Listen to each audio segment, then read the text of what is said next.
Bonjour à tous et bienvenue sur Déclic Numérique. Dans cette nouvelle vidéo, aujourd'hui on va faire un petit tour dans Photoshop et je vais vous montrer comment utiliser l'outil de correction sélective pour donner un petit peu de caractère ou changer l'ambiance d'une photo.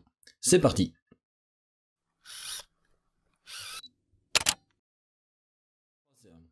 Avant de rentrer dans le vif du sujet, je voudrais juste faire une petite annonce. Vous l'avez peut-être vu, le dimanche passé, j'ai fait un live avec David de Monsieur Caméra et Pierre Zelver de Pixel sur la chaîne de David, donc Monsieur Caméra. Le prochain live que l'on fera à 3 aura lieu donc sur la chaîne Déclic Numérique, donc ici. Ce live aura lieu donc normalement le dimanche 27 octobre. Je vous donnerai plus d'informations en temps voulu, mais sachez que ce live aura de nouveau lieu de midi à 13h. Donc si ça vous intéresse, prévoyez déjà de réserver cette date. Et maintenant, on passe dans Photoshop. Alors l'outil de correction sélective va nous permettre de travailler comme son nom l'indique de manière sélective sur les couleurs et également sur les tonalités de la photo de manière à pouvoir ajuster ceci. Pour trouver l'outil, c'est pas compliqué, il suffit d'aller dans la liste des calques et d'aller prendre correction sélective. Une fois que vous l'avez créé, vous avez à ce moment-là toutes ces options qui apparaissent. Alors de prime abord, ce calque de réglage peut paraître un petit peu complexe, mais il ne l'est pas tant que ça. Ce que vous avez dans le panneau de propriétés, donc si jamais vous ne voyez pas les propriétés du calque de réglage apparaître, vous pouvez aller dans Fenêtre et cliquer sur Propriétés ici. Une fois que vous avez donc le panneau de propriétés qui est indiqué, vous allez à ce moment-là avoir toutes les possibilités au niveau du calque de réglage. Principalement, vous avez les paramètres prédéfinis, donc ça, si vous avez des pré-réglages qui sont enregistrés. Mais les outils principaux, ce sont les différents canaux de couleurs que l'on peut choisir ici. Donc vous voyez que vous avez le rouge, le jaune, le vert, les cyans, les bleus, les magentas, le blanc, le gris et le noir. Et pour chacun de ces canaux, on va pouvoir ajuster 4 sliders. Le slider cyan, le magenta, le jaune et le noir. Et en plus de ça, on a deux modes de fonctionnement, le mode relatif et le mode absolu. Alors ce qu'il faut comprendre, c'est que ce calque de réglage va nous permettre d'altérer en fait les composantes de couleurs des différents éléments. Donc par exemple, si je prends la photo que j'ai ici devant moi, on a des éléments qui sont clairement identifiables. Par exemple, le ciel, lui, il est plutôt bleuté. Donc ça veut dire que si je travaille sur le canal bleu, je vais principalement pouvoir travailler sur le ciel et tout ce qui est bleu dans la photo. Donc par exemple, je vais prendre cet exemple-là, je vais prendre ici le canal bleu. Et ce que je peux faire maintenant, c'est donc ajuster les niveaux de cyan, de magenta, de jaune et de noir qu'il y a pour ce canal de couleurs. Alors ce qui peut être étrange, c'est que les canaux de couleurs qu'on a au niveau des ajustements ne correspondent pas à ce qu'on a l'habitude, c'est-à-dire le rouge, le vert et le bleu. Mais c'est pas un souci, il suffit de se rappeler que le cyan c'est l'opposé du rouge, que le magenta c'est l'opposé du vert, et que le jaune c'est l'opposé du bleu, et forcément le blanc et le noir. Donc par exemple, ici dans mon ciel, si je veux travailler sur le ciel en lui-même, je vais me mettre sur le canal du bleu, et là je vais pouvoir changer sa tonalité. Ou je peux par exemple changer la luminosité du bleu. Vous voyez que je peux l'éclaircir ou je peux l'assombrir. Donc si je rajoute du noir, je l'assombris, si j'enlève du noir, je l'éclaircis. Je peux éventuellement induire du jaune dedans ou enlever du jaune. Je peux rajouter du magenta ou enlever du magenta, et je peux rajouter du cyan ou enlever du cyan. Et en fait, on va toujours travailler de cette manière-là, c'est-à-dire qu'on va voir la couleur que l'on veut rajouter, ou la composante que l'on veut rajouter ou enlever, et on ajuste le slider en fonction. Par exemple, sur ce genre de photos, c'est très pratique si on veut, par exemple, donner un petit peu l'effet d'un filtre polarisant pour le ciel, c'est-à-dire donner un petit peu plus de profondeur au bleu du ciel. Donc pour ça ici, je vais me reprendre le canal de bleu, et je vais simplement aller assombrir le bleu en allant pousser le curseur des noirs. Donc en fait, je rajoute une composante noire dedans. Et vous voyez directement que la structure du ciel ressort un petit peu plus. Alors le ciel est généralement également composé d'un peu de cyan, donc je vais faire exactement la même chose sur les cyans, et aller pousser les cyans dedans. Et du coup, déjà si je fais un avant et après, vous voyez qu'en deux petits coups de slider, ici, j'ai pu donner beaucoup plus de contraste à la photo. Mais je peux faire d'autres choses aussi, par exemple, si je veux travailler sur la couleur de l'herbe qui est devant, qui est un petit peu jaunâtre, je vais prendre les canals des jaunes, et là je peux par exemple l'assombrir, je peux l'éclaircir, mais je peux également un petit peu travailler sur les tonalités. Par exemple, je voudrais qu'il soit un petit peu plus jaune, donc à ce moment-là, je vais pousser le curseur des jaunes un peu plus loin. Si je veux par exemple accentuer le côté orangé, de l'orange c'est du rouge et du jaune en même temps. Donc j'ai rajouté du jaune, ça c'est très bien, mais si je veux rajouter du rouge, je n'ai pas le curseur rouge, mais l'opposé du rouge c'est le cyan, donc si j'enlève du cyan, je retrouve une couleur un peu plus orangée. Et je peux par exemple un petit peu l'assombrir ou l'éclaircir là aussi. Et comme ça, vous voyez qu'en 2-3 clics, je peux totalement changer l'aspect de la photo. Ce qui est intéressant aussi, c'est que par exemple, on a le blanc, le gris et le noir qui vont cibler principalement les zones très foncées, les tons moyens et les zones claires de la photo. Donc par exemple ici, je trouve que le ciel est un petit peu terne, il manque un petit peu de punch, et du coup je vais prendre le canal des blancs, donc c'est-à-dire les hautes lumières de la photo, et je vais enlever du noir. Enlever du noir, ça veut dire en gros éclaircir, et là vous voyez directement l'effet que ça donne un petit peu plus de peps à la photo. Je peux faire la même chose avec les gris, avec les tons moyens, pour donner un petit peu plus de luminosité à la photo. Et maintenant, je vais prendre les noirs, et là, je vais un tout petit peu les assombrir également pour augmenter le contraste.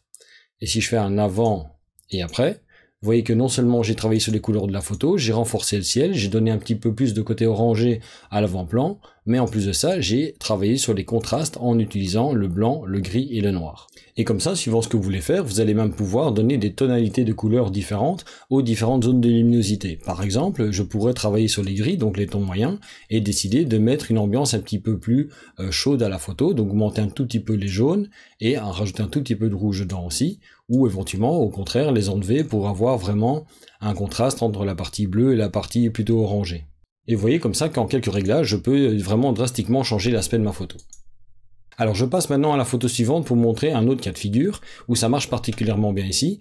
Vraiment c'est le calque de réglage que j'emploie toujours quand je veux commencer à faire ressortir la structure des nuages dans le ciel. Alors clairement ici on a bien une structure dans le ciel, mais de nouveau les nuages ne ressortent pas énormément. Donc j'ai procédé exactement de la même manière. Je vais aller créer le calque de correction sélective. Ensuite, ce qui m'intéresse, c'est donner un petit peu plus de profondeur au bleu du ciel. Donc je vais prendre le canal des bleus et je vais pousser les noirs pour faire ressortir la structure du ciel. Je vais prendre également les cyan et je vais faire la même chose. Et ensuite, maintenant, ce que je peux faire, comme là tout de suite, c'est dire que je vais un petit peu pousser les blancs. Je vois qu'au niveau de l'histogramme, j'ai de la marge. Donc je prends les hautes lumières de la photo et je vais enlever du noir, donc c'est-à-dire éclaircir, pour de nouveau donner un peu plus de peps à la photo. Et je peux également prendre la partie plus sombre et l'assombrir légèrement aussi pour augmenter les contrastes. Et de la même manière, par exemple, je pourrais vouloir donner une tonalité au niveau des basses lumières. Je pourrais par exemple essayer d'un petit peu réchauffer ça. Et donc donner un petit peu de jaune dans les basses lumières aussi, et enlever un tout petit peu de cyan pour donner un côté un petit peu orangé. Parce que quand on combine du jaune et du rouge, on obtient forcément des couleurs orangées. Et de cette manière-là, vous allez donc vraiment pouvoir travailler d'une part les contrastes, mais aussi les couleurs de chacun des canaux de couleurs en fonction de ce que vous voulez travailler. Par contre, il y a un type de photo pour lequel c'est un petit peu problématique, c'est les photos de portrait, parce que forcément, aller altérer les tonalités des tons de la peau, ça fait toujours très bizarre. Mais pour des paysages, pour de la photo d'architecture, ça fonctionne particulièrement bien. Donc vous voyez, la première chose à faire, c'est commencer simplement par choisir le canal sur lequel je vais travailler, et ensuite savoir si je veux par exemple enlever ou rajouter du cyan, enlever ou rajouter du magenta, etc. La seule chose dont je ne vous ai pas encore expliqué, c'est la manière dont fonctionne le relatif et l'absolu, qui sont en fait deux paramètres de fonctionnement. Les deux fonctionnent un petit peu différemment, c'est-à-dire que l'idée est toujours d'altérer les couleurs et les tonalités de la photo, mais quand je vais travailler en mode relatif, ce sera proportionnel à ce qu'il y a déjà dans les couleurs. Donc par exemple, si j'essaye d'altérer du rouge pur, je vais arriver à travailler que sur ce canal-là, parce qu'il n'y a pas d'autres composantes dedans. En plus de ça, l'effet sera relativement plus doux, c'est-à-dire il y aura de plus grandes gradations dans les effets, et le mode relatif aussi tend à garder une certaine saturation au niveau des couleurs, là où le mode absolu a tendance à lui un petit peu altérer la saturation également. Et je vais justement vous montrer ça avec un dernier exemple. Voilà une photo que j'avais prise à Strasbourg, et cette photo en elle-même, bon, elle n'est pas exceptionnelle, mais je trouve qu'elle se prête très bien à une altération des couleurs pour lui donner une ambiance. Moi, ce que j'aurais aimé vraiment, c'est d'avoir cette photo qui est, par exemple, prise dans un environnement automnal, avec du feuillage qui est plutôt de couleur orangée, ocre, et malheureusement, c'était en plein été, donc forcément, le feuillage était totalement vert. Donc je vais faire exactement la même chose ici, je vais prendre l'outil de correction sélective, et je voudrais aussi donner un petit peu de profondeur au ciel, donc cette fois-ci je vais plutôt me mettre en mode absolu. Je passe maintenant donc sur le canal des bleus, et ici quand je le fais, vous voyez que contrairement au mode relatif, si je passe de l'un à l'autre, vous voyez que l'effet n'est pas le même. Le mode absolu est plus franc dans les réglages, il a beaucoup plus de modifications, mais généralement quand on va jouer sur le curseur des noirs, on va perdre en saturation. Mais on peut le rattraper avec les autres par contre. Donc ici je vais simplement aller assombrir un petit peu les bleus pour retrouver un petit peu dans le ciel. Je vais donner un petit peu de jaune, je voudrais un petit peu enlever la dominante bleue qu'il y a dedans pour essayer d'avoir un petit peu du gris un peu plus normal au niveau du ciel. Je vais faire exactement la même chose sur les cyans, donc je vais assombrir les cyans et je vais rajouter un petit peu de jaune dedans pour en fait neutraliser la dominante bleue du ciel. Pour l'instant mon ciel en lui-même me plaît, mais il ne colle pas avec le reste parce que je n'ai pas encore altéré le reste. Ce que je veux maintenant, c'est aller altérer tout le reste de la photo, c'est-à-dire principalement aller modifier le feuillage. Donc la première chose que je vais faire, c'est prendre le canal des verts, et les canals des verts, je voudrais qu'ils tendent vers les oranges. Donc ça veut dire que déjà, je dois injecter du jaune dedans. Ensuite, pour faire de l'orange, il me faut du jaune et du rouge. Donc pour obtenir du rouge, je dois enlever du cyan. Là, vous voyez que directement, je commence à avoir des tonalités qui tirent légèrement vers l'orangé. Alors, on n'arrivera pas tout à fait à l'orangé, mais ça, c'est pour un autre problème.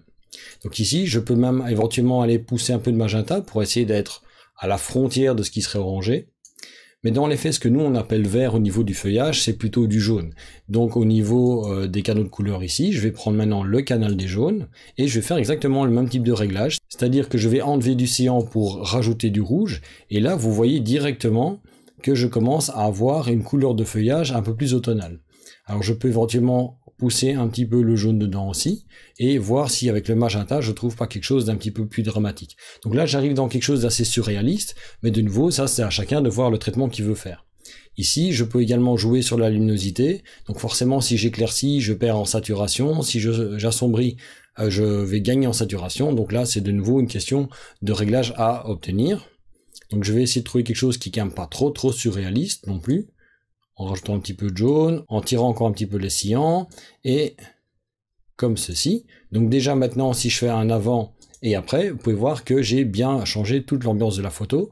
Je vous montrerai qu'il y a quelques petits problèmes à gauche et à droite, mais qui sont pas dus au calcul de réglage, qui sont dus à la photo en elle-même à la base. Ce que je vais faire maintenant aussi, c'est essayer d'un petit peu homogénéiser la scène. Et donc la scène, elle est quand même globalement dans les tons moyens, donc je vais plutôt travailler sur les canaux gris. Et là, ce que je vais faire ici, c'est aller voir pour essayer de donner une couleur qui me plaît bien. Et j'ai envie d'avoir vraiment une photo où j'ai majoritairement des tons orangés et des tons cyans. Donc je vais en fait ici rajouter du cyan dans les tons moyens. Je vais un petit peu bouger avec les magentas. J'essaye d'avoir vraiment une opposition de deux couleurs majeures dans la photo. Ici, je vais un tout petit peu de jaune pour donner un côté un peu plus naturel. Et je vais un petit peu éclaircir, comme ceci. Maintenant, je vais passer sur les noirs. Les noirs, je vais un tout petit peu assombrir pour donner un peu plus de caractère. Là, je peux faire exactement la même chose. Je vais un petit peu refroidir en rajoutant du cyan. Rajouter un petit peu de magenta. Et comme ça, vous voyez que je fais des réglages très fins. Je ne bouge pas grand-chose. Mais je suis vraiment en train d'essayer de créer une ambiance qui n'était pas du tout celle d'origine.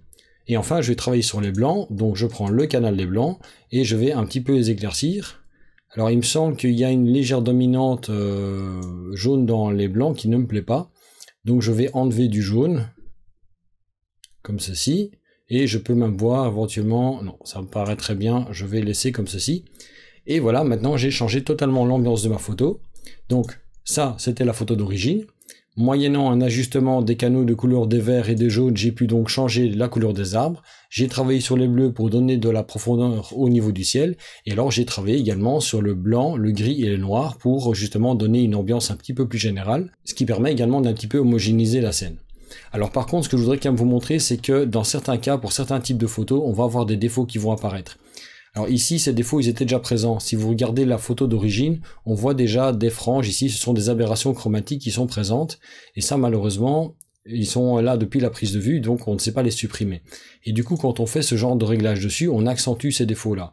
Donc c'est pas forcément la meilleure photo pour le faire, mais ça n'empêche que ça vous montre comment ça fonctionne, ça vous montre comment obtenir ce résultat. Si vous n'avez pas ce genre de problème d'aberration chromatique au niveau de la photo, le traitement que je viens de faire là fonctionnera très bien.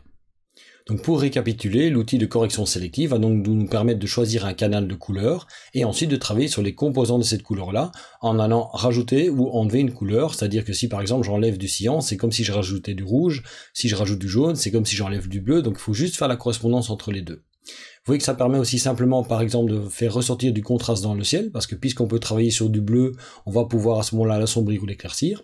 Mais ça permet également de changer totalement l'ambiance d'une photo, de changer totalement les tonalités d'une photo, mais également de partir vraiment sur une retouche assez créative au niveau des couleurs. Voilà donc pour cette vidéo sur l'outil de correction sélective de Photoshop, j'espère que ça vous aura plu. Si vous avez des questions, n'hésitez pas à les poser dans les commentaires, ils sont là pour ça. Quoi qu'il en soit, si cette vidéo vous a plu, comme d'habitude, likez-la, commentez-la, partagez-la. N'oubliez pas de vous abonner à la chaîne et d'activer les notifications. Vous pouvez également me suivre sur Facebook via le groupe et la page Facebook de Déclic Numérique. Il y a le compte Twitter de Déclic Numérique et mon compte Instagram. Comme d'habitude, vous retrouvez les liens de tout ça à la fois dans la description de la vidéo, mais aussi dans la bannière de la chaîne.